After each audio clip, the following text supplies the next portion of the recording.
Hello, I'm Herb Harris. I was born May 10th, 1922. My parents are Reuben and Tibby, Reuben Harris, Tibby Alexander. My father, Reuben, was born in London and immigrated with his entire family, brothers, sisters, parents, in approximately 1911 and settled in Omaha through the courtesy of some relatives who were here previously.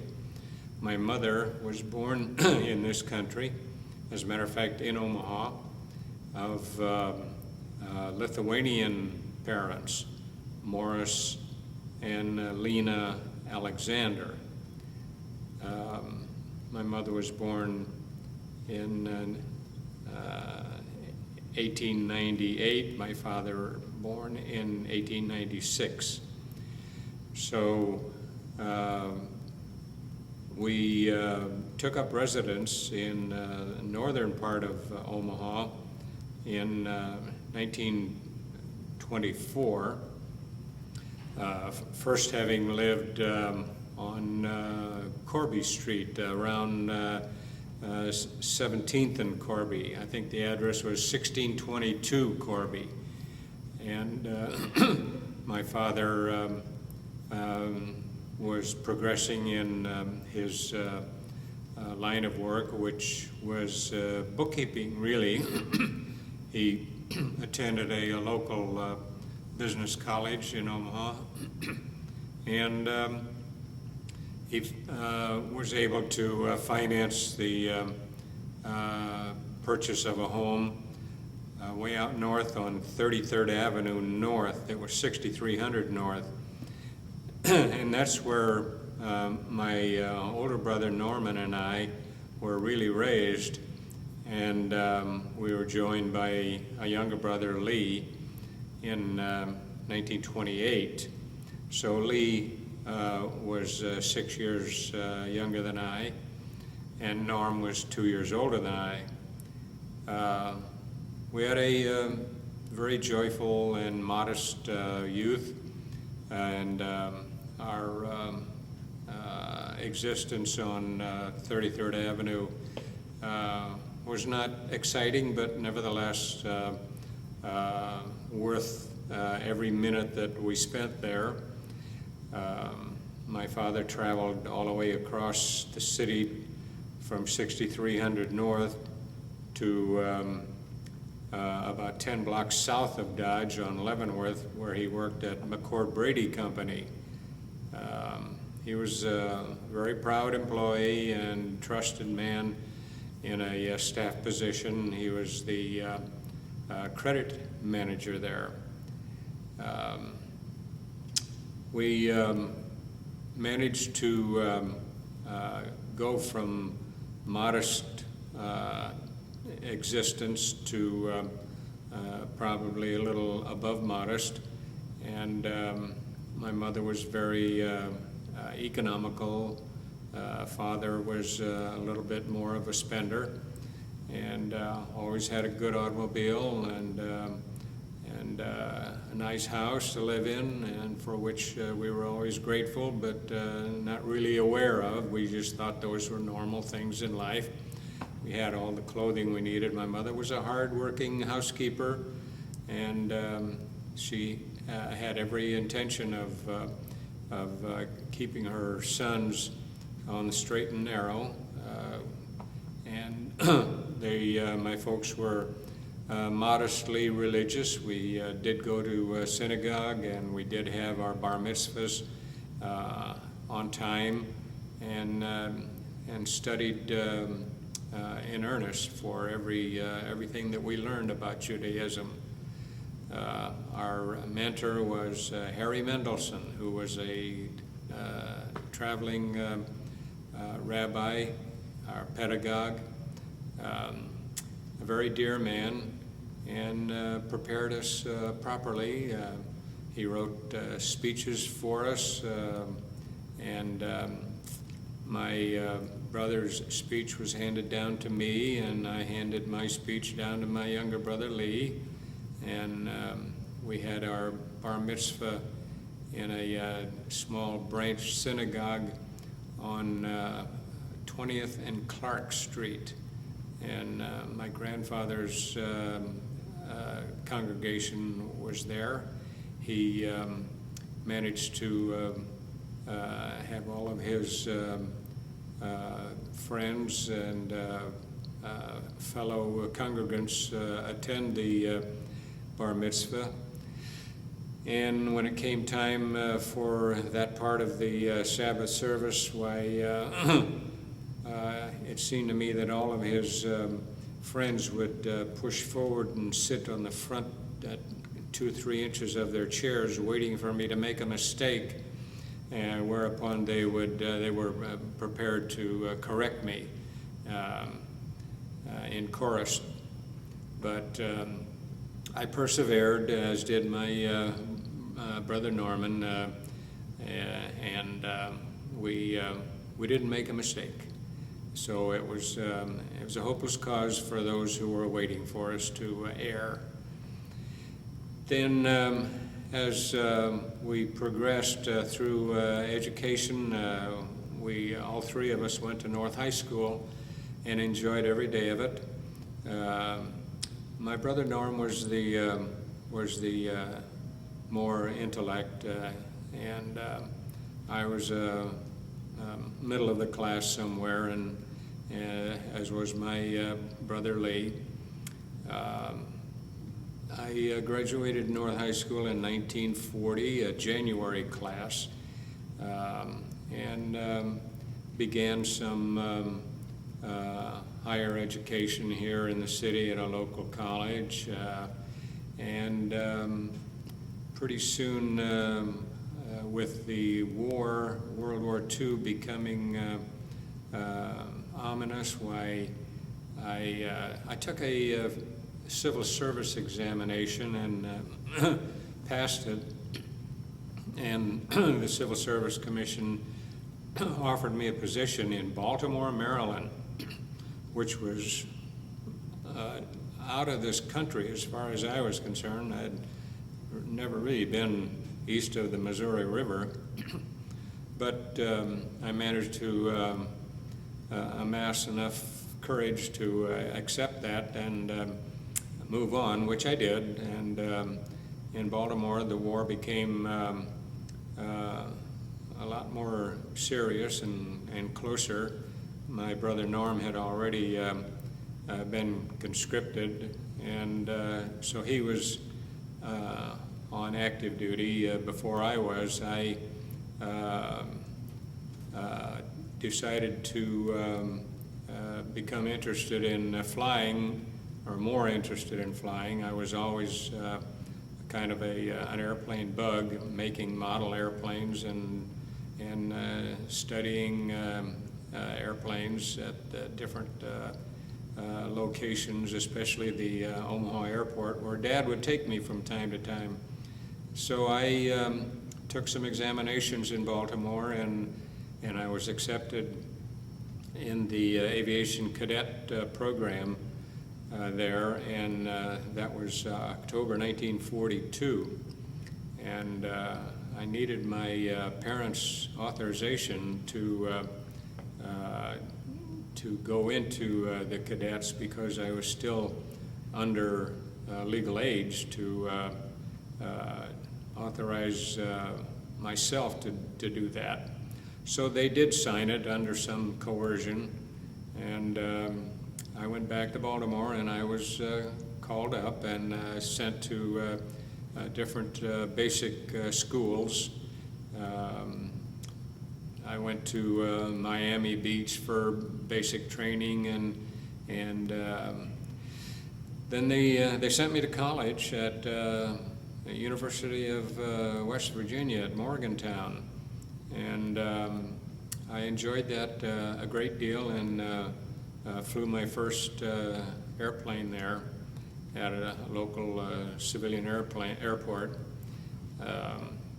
and proceeded on to through the cadet system I was at Nashville, Tennessee, where they determined whether or not the applicant would become a pilot, navigator, or bombardier, and I managed to qualify as a pilot, and that was exciting. Those days are in fond memory, and I passed all of the examinations, which in those days were a series of written examinations, psychomotor examinations, and mental strain of all types, and it was exciting, and I finally emerged as and classified as a pilot, and proceeded on to different training levels. Montgomery Field was a basic there, and then on to Jackson, Mississippi for primary flight school, and that's the first time I ever soloed in single engine airplane, and then progress on to basic training at Walnut Ridge, Arkansas, and then advanced training. I was selected as a multi-engine pilot, and went to Stuttgart, Arkansas for advanced training, and that's where I graduated and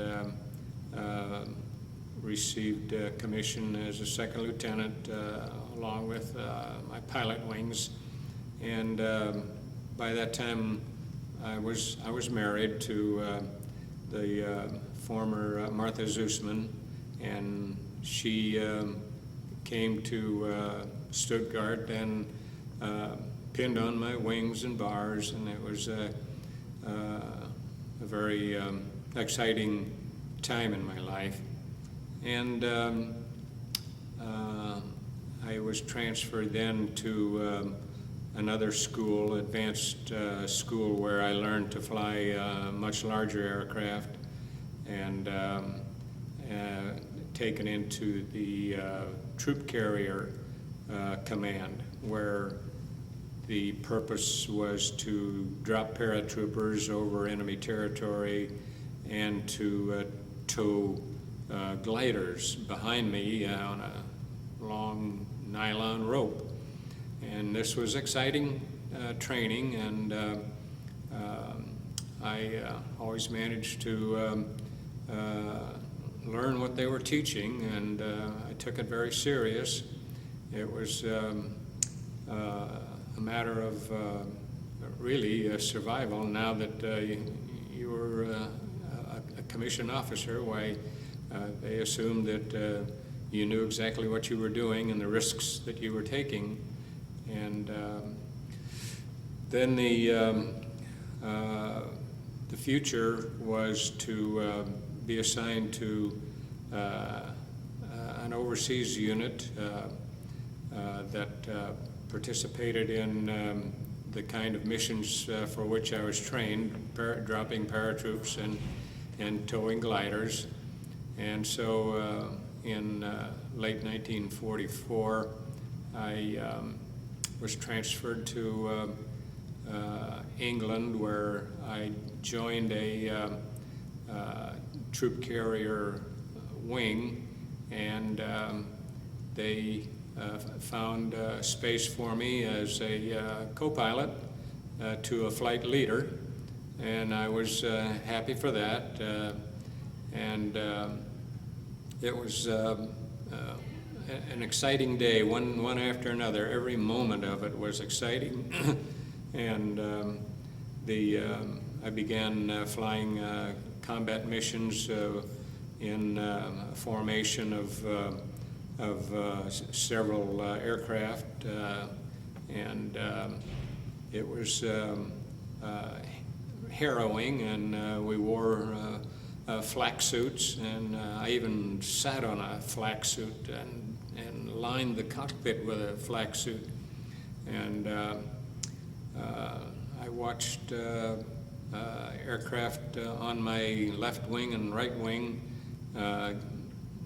be shot down, and that created a increased sense of trauma and seriousness. It was not easy to see that happen, but I realized then that this was the real world, and war was not something that was just to be taken for granted.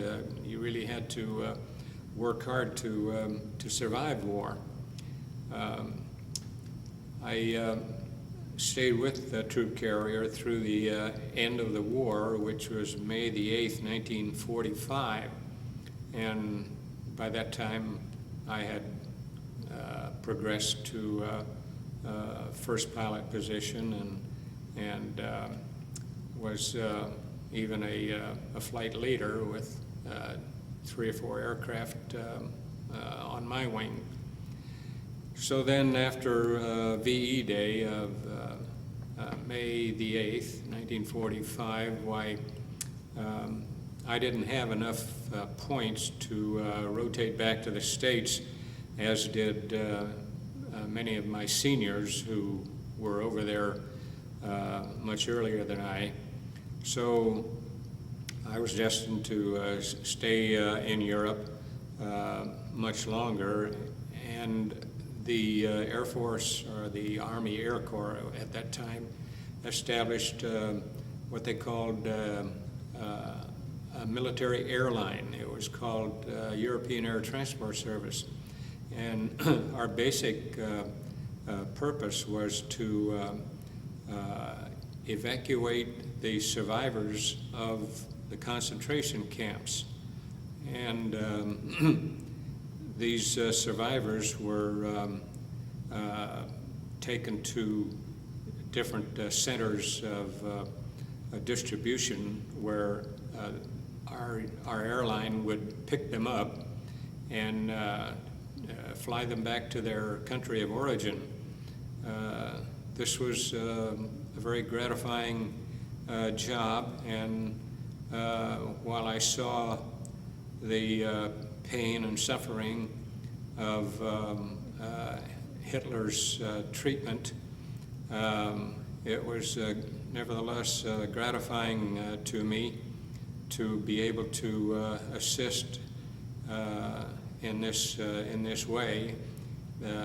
Most of the survivors were so weak and emaciated, I literally had to carry them onto the aircraft and lay them down in a litter. I had a flight nurse who was part of my crew, and having the inside of the aircraft configured in that manner with cots and litters, we could only take about 25 passengers at any one time, and we had to fly at a lower altitude because of oxygen requirements. And many of them, albeit gaunt and skin and bone, would try somehow to thank me, and that was I knew that they were trying to do that, and tried to ease their pain by shaking hands or saying something in Yiddish that might relate favorably to them. And many of them would want to hug me, and that was always a very gratifying moment too. I guess I was kind of a savior to them, and I appreciate having had that opportunity to participate in that much of the rescue operation and the liberation operation. I had one French officer who had been a prisoner for 6 years, and they had somehow furnished him a clean uniform, and he was ambulatory. And when we came within sight of Paris, I could see the Eiffel Tower looming on the horizon, and I asked my engineer to go back and get that French officer and bring him up here so that he could see through the windshield what was happening on the horizon. And he did, and the French officer was just stunned. And I pointed out to him, "Regardez le Tour d'Eiffel," and he wept. It was a very highly traumatic moment for him. And when I got to Paris, instead of landing immediately, I circled the city and so that he could get a better look at it. And when we landed at Le Bourget, I recall how when he got out of the airplane, he kissed the concrete ground, and then I got the French kiss treatment from him. He was very emotional about it. But that was what was going on in the hearts of all of those survivors. Even though very few of them were ambulatory, it was a time to shed their tears, and if they had any left. So that became a high point in my military time, and eventually I came back to the States, and my wife Marty met me in Kansas City, where I had been discharged at Fort Leonard Wood, and we went to Omaha then, and where I rejoined my folks and had my reemployment rights, exercised those. And we bought a home, and all during this period of about 3.5 years, I was in the reserves, and I was keeping up with my flying currency and in different aircraft out at Offutt Air Force Base. And when the Korean War started, my younger brother Lee was coming out of University of Nebraska as a second lieutenant, and he was called up for the Korean War and assigned to the California National Guard unit. I think it was 40th Infantry Division, and about the same time, my reserve unit was called back to active duty, and I was a captain at that time, and the reserve unit that I had belonged to was split up and assigned to different units to fill vacancies really all over the country. And I had gone to a finance officer school and became a dispersing officer there while I was still at Offutt. My recall was at Offutt. And it wasn't long before I was in receipt of orders to go overseas, and that assignment took me to Okinawa, where I became the Director of Finance for the 20th Air Force. And I did my flying there and participated in some missions over the combat zone in Korea. And the ground job as Director of Finance was not too exciting, but nevertheless a very interesting job. One of the moments that I recall, President Truman at the time made an offer to North Korean pilots to the effect that any one of you who would defect with your aircraft, which was at that time the MiG-15, he would receive a $100,000 reward for having defected with that aircraft. And sure enough, a North Korean lieutenant flew into Seoul at Kimpo, and he took up the opportunity. And our people at Seoul immediately dismembered the aircraft and cratered it and flew it down to Okinawa, where we put it back together. And as the Director of Finance, I received a telegram from the Pentagon that authorized me to pay that man, his name was Kum Sak No, $100,000. And so we had a little ceremony in the general's office, and I handed him a check for $100,000. And he eventually endorsed the check back to me, and we set up a trust fund for him to attend university in America.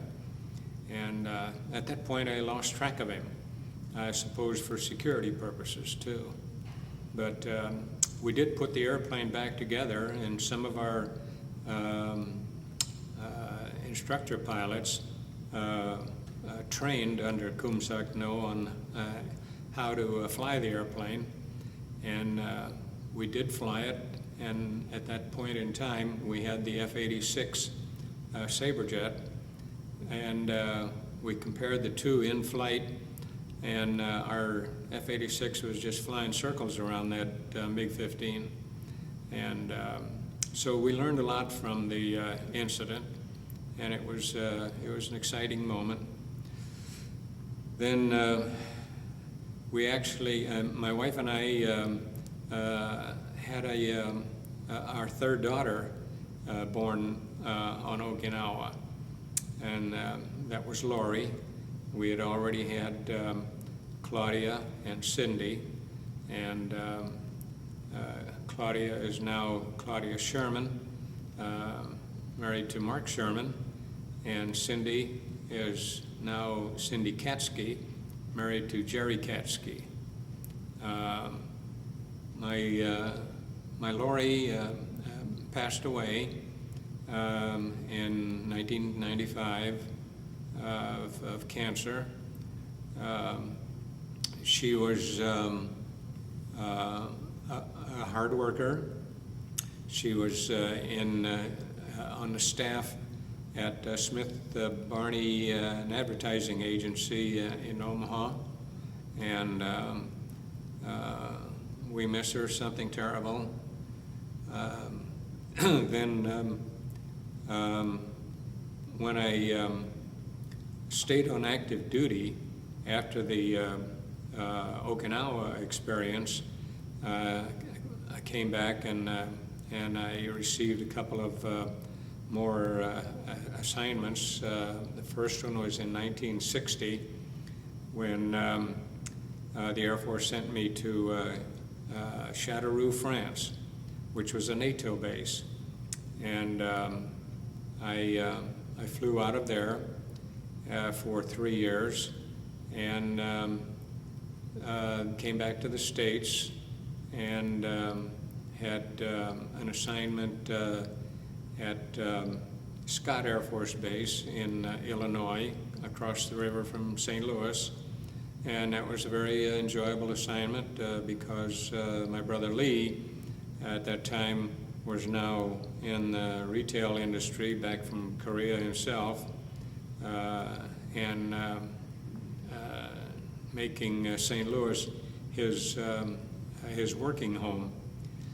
And my next assignment from Scott was to Germany, so back to Europe again. And I enjoyed that assignment because we knew our way around Europe by now, and were able to take advantage of a lot more travel, seeing things that we missed on the first tour in Europe. And I think we managed to see everything that we really wanted to see. England and especially France, more of France, Belgium, Holland, and of course Germany, Switzerland, Italy, and Spain. A lot of it was drivable, and a lot of it, others were by air, and the girls enjoyed every minute of it, and the mind-broadening effect of having had 2 assignments like that is just incredible. They were able to broaden their knowledge of foreign people, their culture, their history, and seeing things that you don't normally get a chance to see during your lifetime.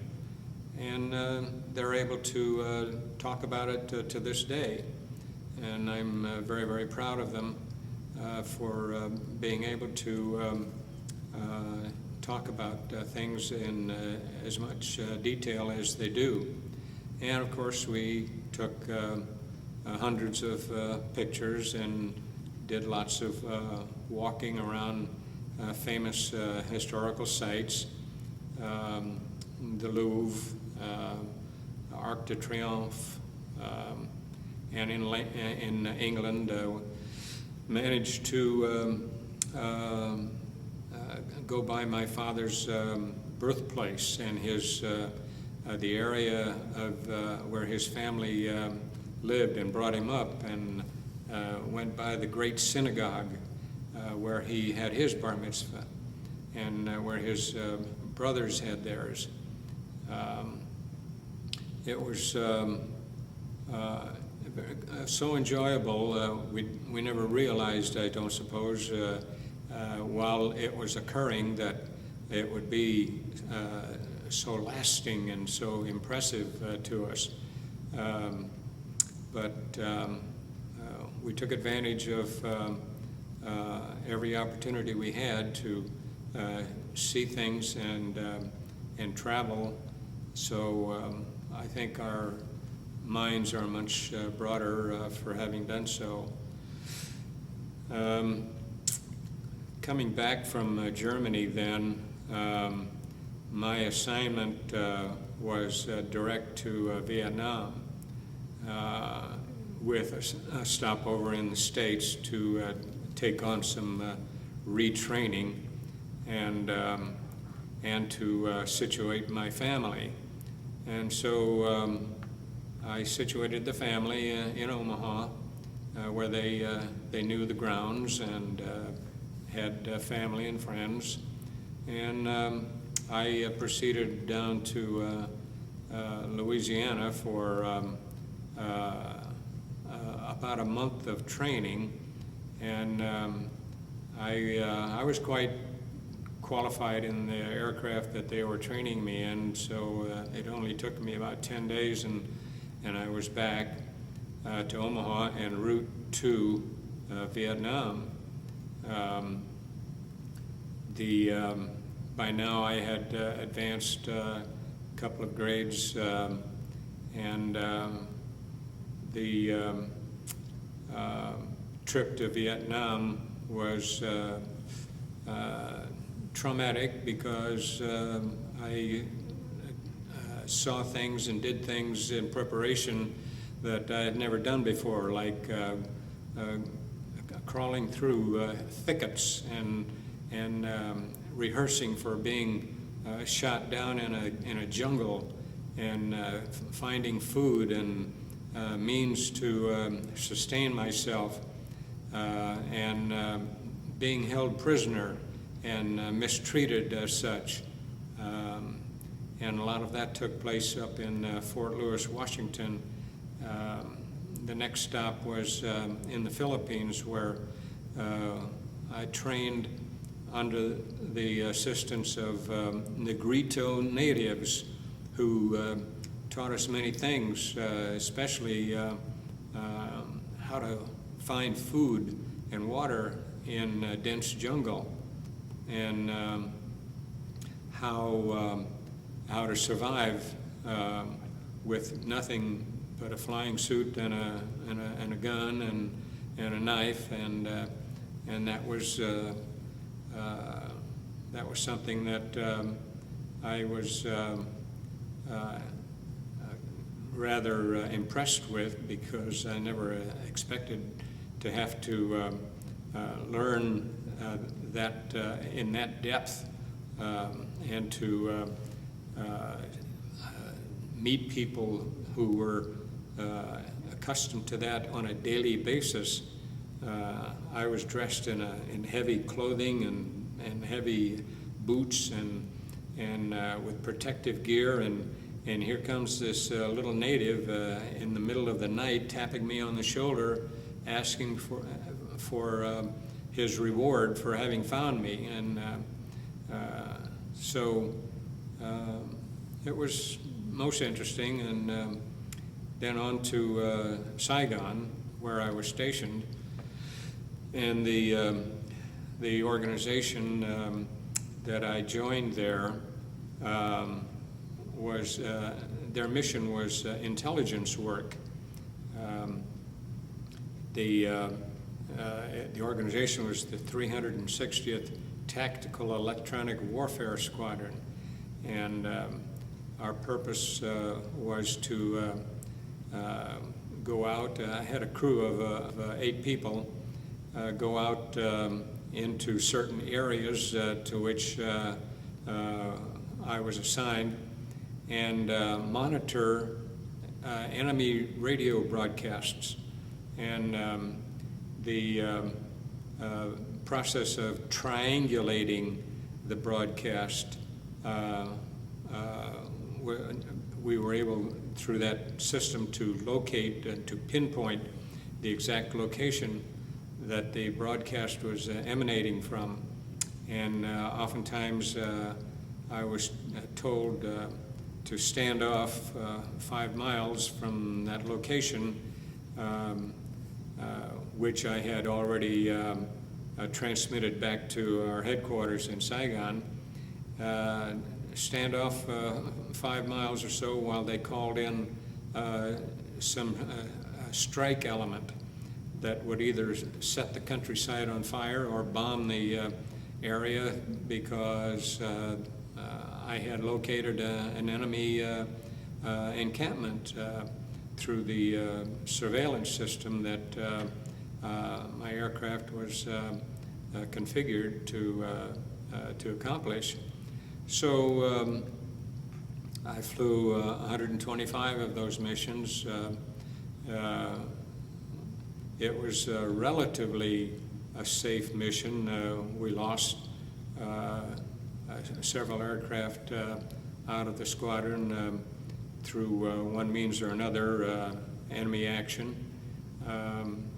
And we even we were even shot at on the final approach, coming down the final approach at Saigon, at Tan Son Nhut Air Base. The Viet Cong had infiltrated the area near the air base, and all they had to do was wait for us to come down that glide path and shoot at the bottom of the aircraft, which happened once in a while. So that was an interesting assignment, and I had some narrow escapes, one of which was loss of an engine on a night mission among a sky full of thunderstorms, and at that point you call on all of the skills and learning that had gone on in the past, and to get this airplane and crew back on the ground safely, and with much thanks to the Great One, I was able to do that, and so they recognized that with an award of Distinguished Flying Cross. So my time in Vietnam was very hazardous, although I wouldn't have changed one minute of it. It was something that I felt was I owed to my country, and I've had conversations with many other people from who served in Vietnam who saw much more hazardous times than I, and especially the people who were shot down and held prisoners. And it was an exciting time, and after a while it became kind of routine to talk about it in the barracks. Nobody really made themselves out as heroes, but I heard stories almost every day that would qualify as heroism. And we were not without enemy action right on our own camp, where from time to time a missile of some kind would land near us. It wiped out the local chapel one time, and at Tan Son Nhut Air Base. That was a warning, and not to become complacent, and not to trust that the enemy doesn't exist any longer. We didn't go into the local taverns or places of entertainment as a general rule, because the Viet Cong were everywhere. You couldn't tell them apart from the regular citizenry. And so when I came back from Vietnam, I still wanted to stay on active duty. I was stationed at Offutt again, and I came back in 1970, and in 1971, my dear mother died, and in 1972, my wife Marty died, and then in 1974, my father died, and I had them all buried nearby in Omaha. And so in 1976, I was about to be sent out again on another foreign assignment, and I really wasn't up to it, going out as a bachelor. So I decided to retire, and I did so, and I went to work at J.L. Brandeis in downtown Omaha, and it was interesting work, and I was qualified for it, and they just about allowed me to name my own salary, and the vice president at that time happened to be another retired Air Force lieutenant colonel, and so we had a great commonality there.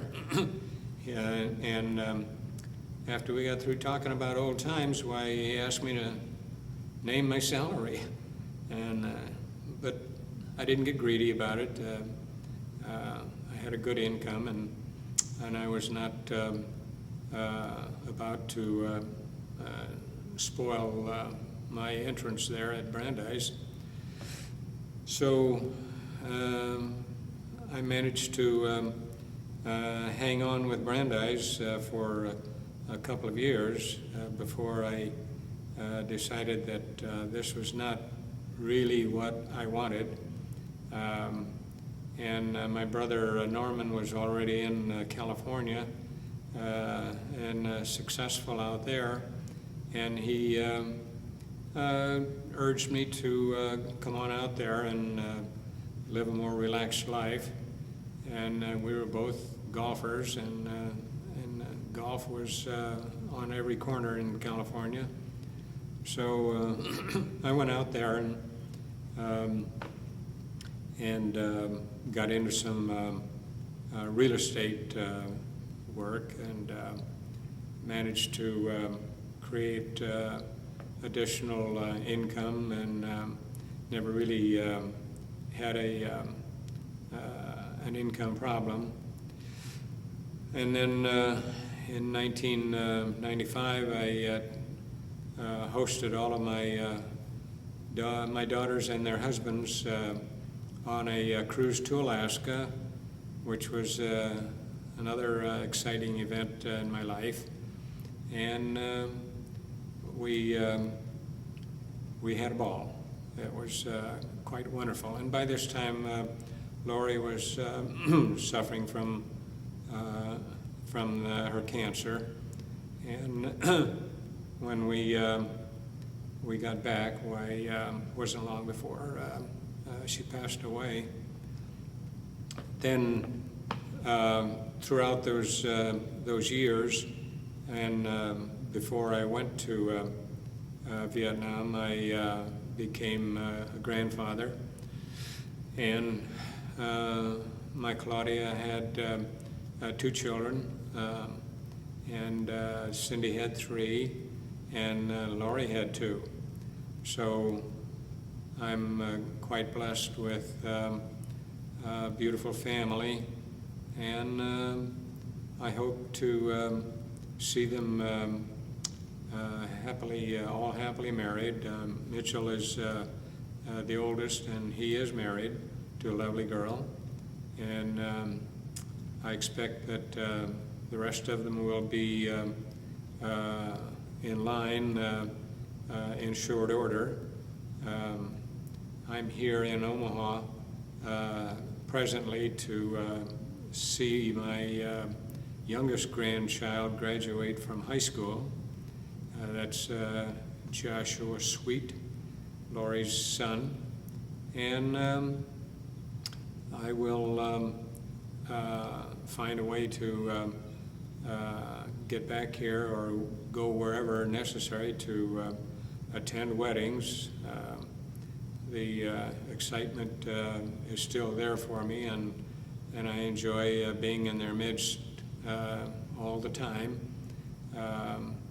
They're not all here in Omaha. There are 2 of them in Denver, and there's the rest of them are here momentarily. One of them is about to leave. Rachel is about to leave study for her master's. And Joshua is enlisted has been accepted at Arizona State, so he'll be leaving sometime this fall. And I have no other statements to make. I've made this as long as I could and as accurate as I could. And I hope there's peace and tranquility in all families who are hosting veterans.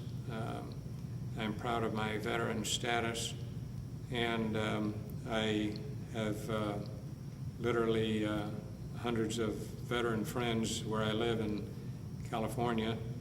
So it's a lifetime opportunity, I think, to enjoy a status like I have, and I appreciate the recognition that people allow to veterans, and I know that according to statistics that my generation of veterans are disappearing from the face of the earth at the rate of about 1,500 per day. So I'm out to extend that record. Thank you very much. Let's go back and talk a little bit about growing up in Omaha. Well, my youth was spent in an almost semi-rural area. We were on the edge of the populated area of Omaha, and we did many things, especially breaking arms and having diseases, mumps and scarlet fever, and it was just routine to have that kind of youth. I was a Boy Scout, which took up a lot of time. I was even an Eagle Boy Scout. It was exciting, and we did exciting things. Baseball was popular. We would go out and clear a cornfield of all the stubble that was on it, and put something on first, second, third base and a home plate so that we could we'd know where to go. And some of the trees were so beautifully configured so that you could swing on the branches, and bicycles all over the place, and roller skates. I broke my arm again on a roller skate, which was the very day that I had the splints removed from the first break, which occurred falling out of a tree. The growing up experience, you don't realize it at the time, but you formulate lifetime values and standards somewhere around the age of 10 or 12, and you retain those values for the rest of your life.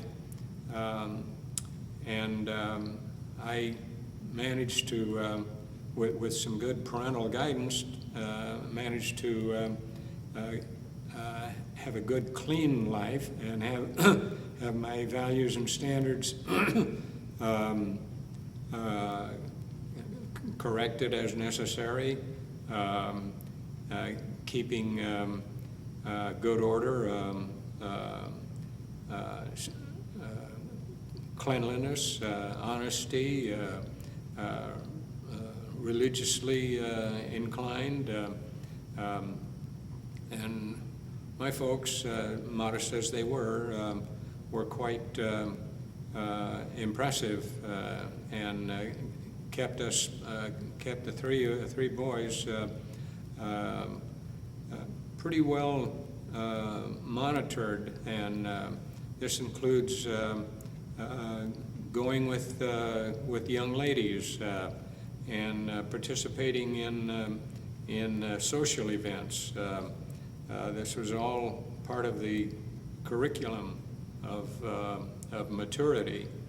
So I have them to thank for keeping us honest and ready for challenges. Certainly, my excuse me. Certainly, my father was an example, an immigrant who made his enough of a living to be able to finance his education for his sons, and able to see clearly the future, what the future held for all of us, and he was very, very proud of us, each individual.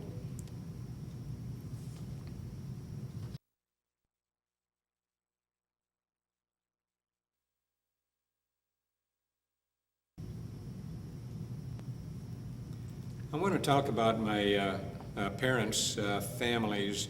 My father, as I said, was an immigrant along with the rest of his siblings and parents from England. They made their home in London, on the east side of London. As a matter of fact, 16 Wicker Street in London. But my father was married a couple of years after he came over here to Tibby, Alexander. But my dad's father was Joseph Harris. He was a tailor by trade, and my dad's mother was Anna Harris, and they had a lot of Dad had a lot of siblings. There was Philip, my dad Reuben, Hyman, then Mildred, Rachel, and some of these names are slipping out of my memory now, but Nellie was the youngest. She died early on after their arrival in Omaha. And they were all in either employed or some kind of business. Hyman was a hat maker in Omaha. Siegel Harris Company. I think they were located upstairs above the World Theater, which was about 15th and Douglas. My Aunt Mildred married a tailor. His name was Nuremberg. Let's see, the brother Jack never came over with the family, but instead got diverted to New Zealand from England. And as far as I know, never made it here to the States. So he raised his family in New Zealand, and we have since met that part of the family, having had a Harris family reunion here some years ago, and they did come over from New Zealand and joined us here. My mother's family, she was born of Morris, Alexander, and Lena, and they had several children. My mother Tibby, her sister Sarah, her sister Josephine, her sister Alice, and a brother Isidore and a brother Johnny. And Isidore died of diabetes in about 1929. My other aunts and Alice, Josephine, Sarah, worked here in Omaha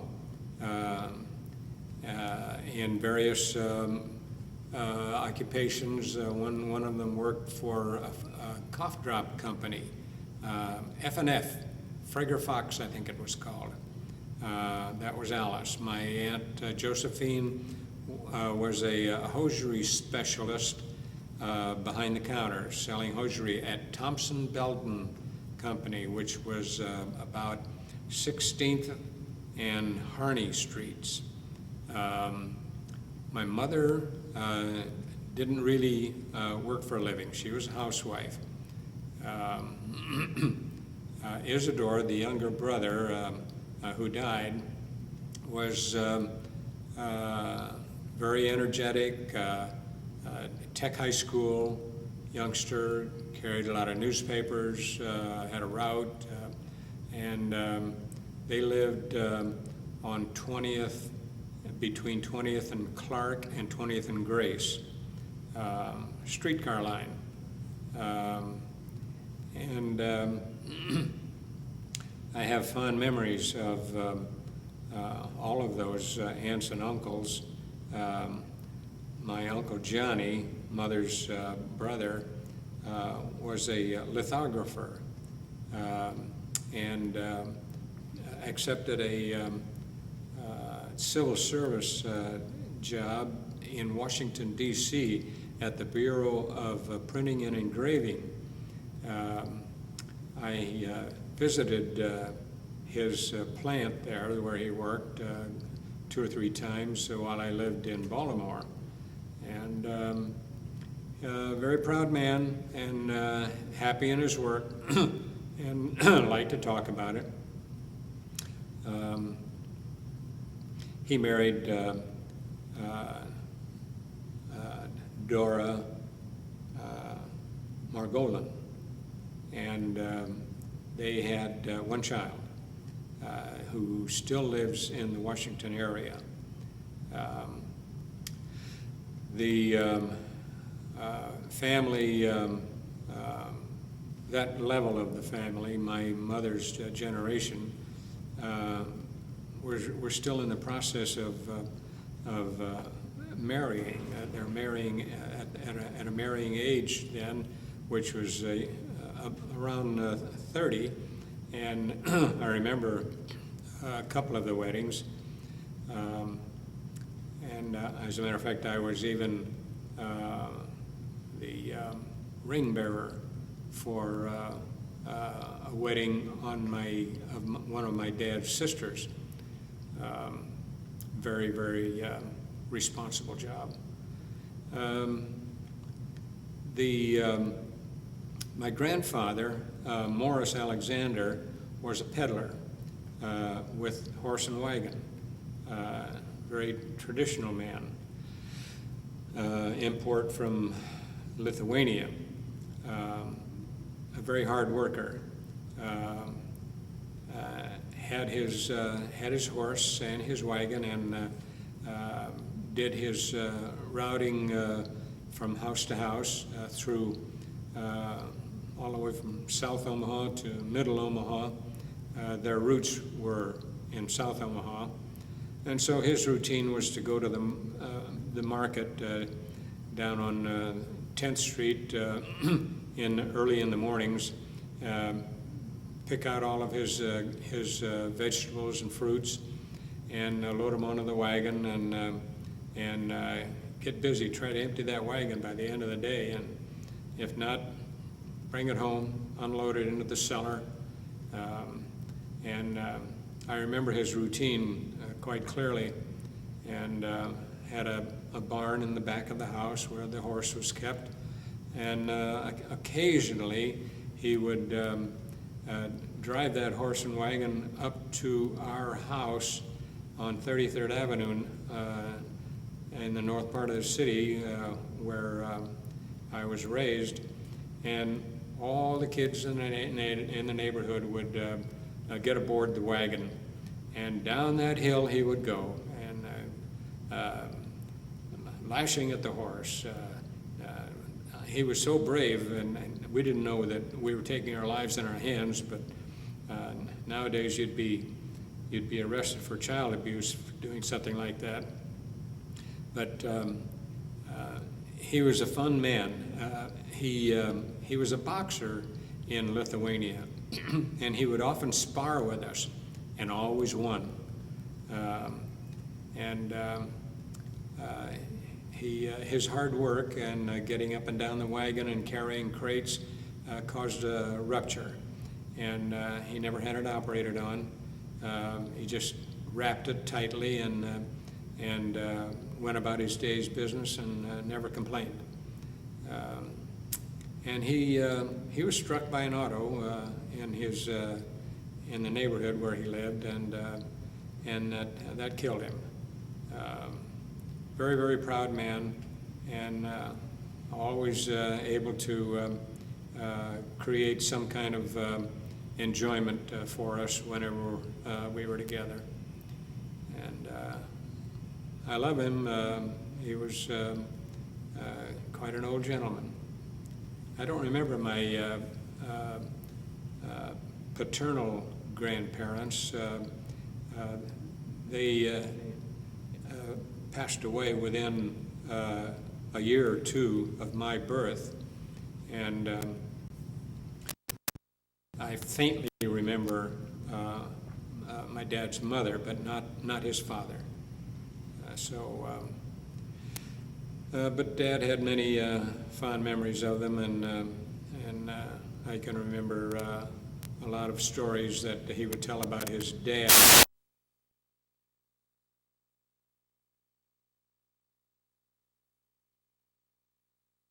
Tailor in London, and how he had sewed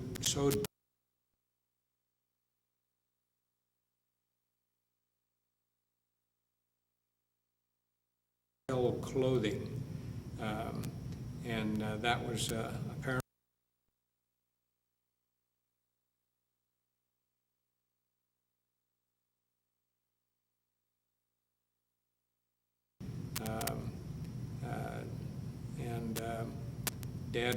Dad brought along a lot of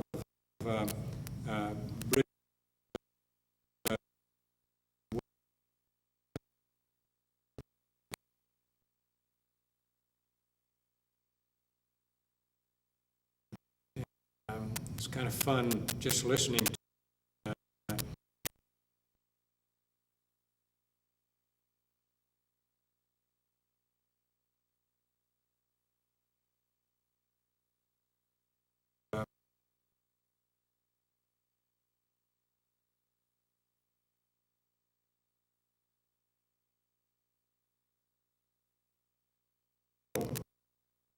and although he shed his Cockney accent